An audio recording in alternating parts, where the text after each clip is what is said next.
Hello students, welcome to Shiny Maths. 8ஆம் வகுப்பு எடுத்துக்காட்டு 1.25 பார்க்கலாம். 250ஐ எந்த மிக சிறிய எண்ணால் பெருக்கவோ வகுக்கவோ அது ஒரு முழு வர்க்க எண்ணாகும் என காண்க. அதாவது 250க்கு கூட எதை பெருக்குனா அது முழு வர்க்க எண்ணா மாறும்னு கண்டுபிடிக்கணும்.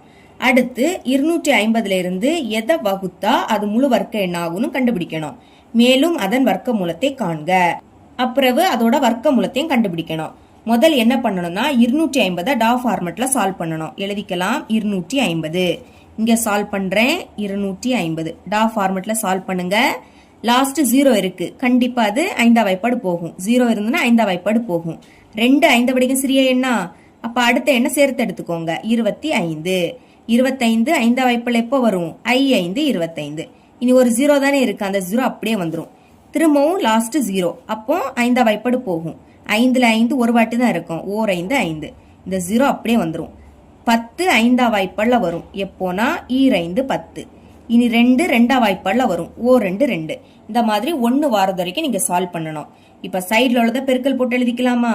5 பெருக்கல் மறுபடியும் 5 இருக்கு, அடுத்தும் 5 இருக்கு, இனி இந்த 2. இப்ப இது முழு வர்க்க எண்ணா இருக்கணும்னா ஜோடி ஜோடியா இருக்கணும். அதாவது ஒரு எண் 2 வாட்டி இருக்கணும்.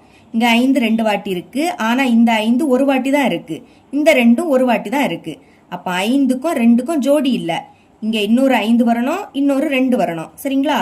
எதுக்கெல்லாம் ஜோடி இல்ல? இந்த 5க்கும் 2க்கும் ஜோடி இல்ல. அப்ப எழுதிக்கலாம் பகா காரணிகளான 5 மற்றும் 2க்கு ஜோடிகள் இல்லை. இப்ப இதுக்கு கூட எந்த எண்ணை பெருக்கினா இது முழு வர்க்க எண்ணா மாறும்?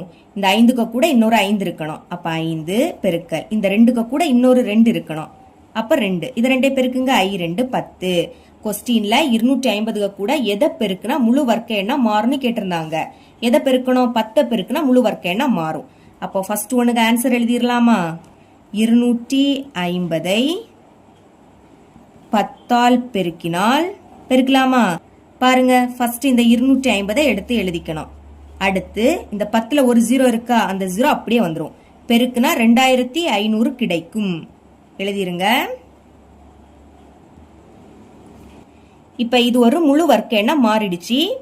அதை எழுதிக்கலாம். இது ஒரு முழு வர்க்க எண் ஆகும். அடுத்து இதோட வர்க்க மூலத்தை கண்டுபிடிக்க கேட்டிருந்தாங்க. 2500 இதோட வர்க்க மூலம். வர்க்க மூலம் கண்டுபிடிக்கணும்னா ஸ்கொயர் ரூட் போட்டுக்கணும். ஸ்கொயர் ரூட் எழுதிக்கிட்டு 2500 உள்ள எழுதிருங்க. இப்போ 25 எப்படி எழுதலாம்? 5 பெருக்கல் 5. 5 25. 2 வாட்டி ரூட்டுக்குள்ள 5 இருந்துன்னா ஒரு 5 வெளியே எடுக்கலாம். அதே மாதிரி 2 0 இருக்கு, ஒரு 0 எழுதிருங்க. இப்ப 2500 இதோட வர்க்க மூலம் என்னது? 50. அதை இங்க எழுதியிருக்கேன். therefore 2500 வர்க்க மூலம் 50 ஆகும்.